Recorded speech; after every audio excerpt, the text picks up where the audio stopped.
Through the lateral part passes lacrimal and frontal. These are branches of ophthalmic division of trigeminal and the trochlear.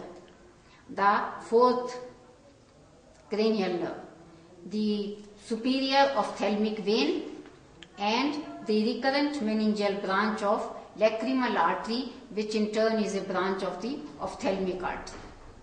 The middle part gives passage to upper and lower divisions of the oculomotor nerve, the nasociliary nerve, which is a branch of ophthalmic division of trigeminal, and lastly the sixth cranial nerve, the abducent nerve. Through the medial part passes only the inferior ophthalmic vein. Also seen in this figure is the optic canal containing the optic nerve and the ophthalmic artery. The figure shows the hypophyseal fossa enclosing or housing the important hypophysis cerebri, and this hypophysis cerebri is covered by a fold of dura mater which is known as the diaphragma sellae. This diaphragma sellae prevents the weight of the brain from crushing the poor pituitary gland. This figure shows the trigeminal ganglia lying on the medial part of anterior face of petrous temporal bone. Seems to divide into three branches: the ophthalmic, which leaves it through the superior orbital fissure; the maxillary, which leaves through foramen rotundum; the mandibular, which leaves through foramen ovale. The deep motor branch, motor root, is seen on the deeper aspect, and still posterolateral to it is the foramen spinosum, which gives entry to the important middle meningeal artery. On the anterior surface is the fissure for the greater petrosal nerve. This figure shows the important foramen lacerum. This foramen lacerum is filled by fibrocartilage, and it only transmits through and through one emissary vein and a meningeal artery.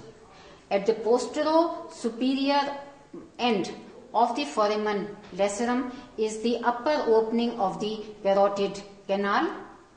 Through its anterior wall there is a canal which is known as pterygoid canal, which gives passage to nerve of the pterygoid canal, which opens into the pterygopalatine fossa. The internal carotid artery is passing through the petrous temporal bone, that is the lower opening, and the upper opening is in relation to the foramen lacerum. The posterior cranial fossa. On the posterior surface of the petrous temporal bone is an oblique canal, the internal acoustic meatus, which gives passage to 7th nerve, 8th nerve, and the labyrinthine vessels. Below and little medial to it is a big foramen which is known as the jugular foramen, through which the 9th, 10th and 11th cranial nerves pass, and also the sigmoid sinus continues as the internal jugular vein. This lies in the posterior part of the jugular foramen. The largest foramen of the skull is also present in the posterior cranial fossa. It gives exit to various structures, which we'll do just now. And anterior to that is the anterior condylar canal, which is seen both from the inner aspect and from the outer aspect, and gives passage to the 12th cranial nerve. There is another foramen which is the posterior condylar canal, which gives passage to an emissary vein.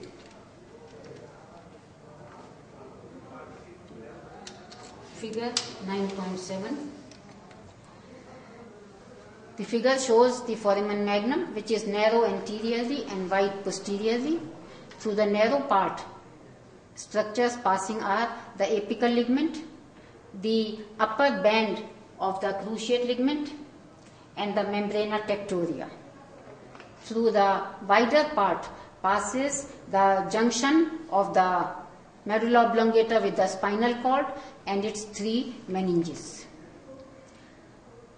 Through the subarachnoid space passes the vertebral artery, one on each side, and the vertebral artery gives branches. The anterior spinal joins to form a single anterior spinal artery, and the posterior spinal artery remains separate, and also entering the cranial cavity is the spinal root of the accessory nerve. Between the vertebral artery and spinal root of accessory nerve is the first tooth of the ligamentum denticulatum. The figure shows the structures lying in the internal acoustic meatus. The large one is the 8th nerve or the vestibulocochlear nerve, and the 2 roots of the 7th nerve. The sensory root is interposed between the motor root of the 7th and the 8th nerve. And we have the labyrinthine vessels. The labyrinthine artery is a branch of the basilar artery, supplies the internal ear, and it is characterized by the important fact that it is an end artery. Foramina on the base of skull. In the anterior most part is the incisive fossa, which gives passage to greater palatine vessels and terminal part of nasopalatine nerve. On the posterolateral corner of the hard palate is the greater palatine foramen, which gives passage to greater palatine artery and anterior palatine nerve.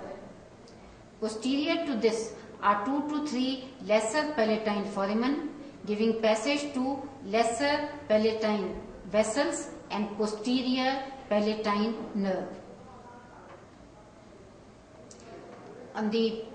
In the middle part of the base, there is an important big round foramen, which is the carotid canal, lying on the inferior surface of petrous temporal bone.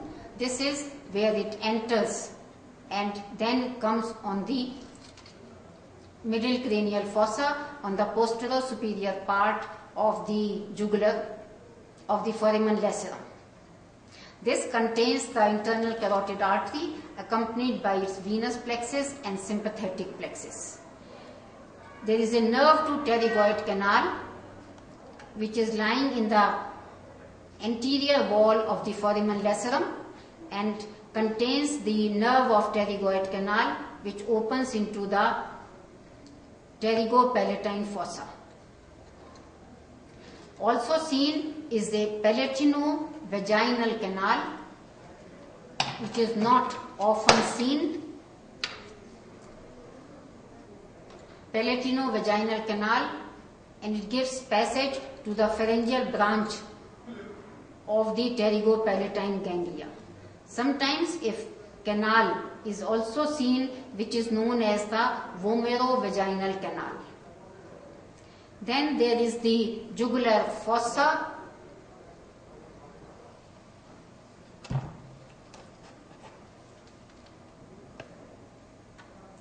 posterior part contains the beginning of internal jugular vein, and anterior to that there is the exit of 11th, 10th and 9th nerves.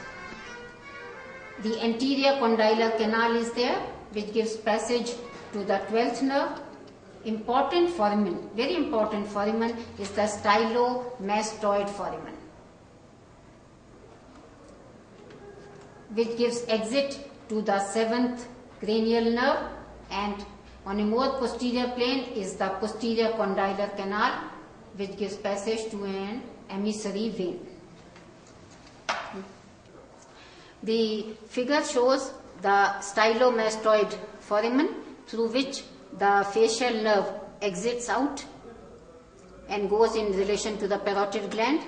The facial nerve is unique in the fact that it has 2 foramina in the skull. One is the internal acoustic meatus in the posterior cranial fossa, then it roams in the ear, internal ear and middle ear, and leaves the ear through the stylomastoid foramen.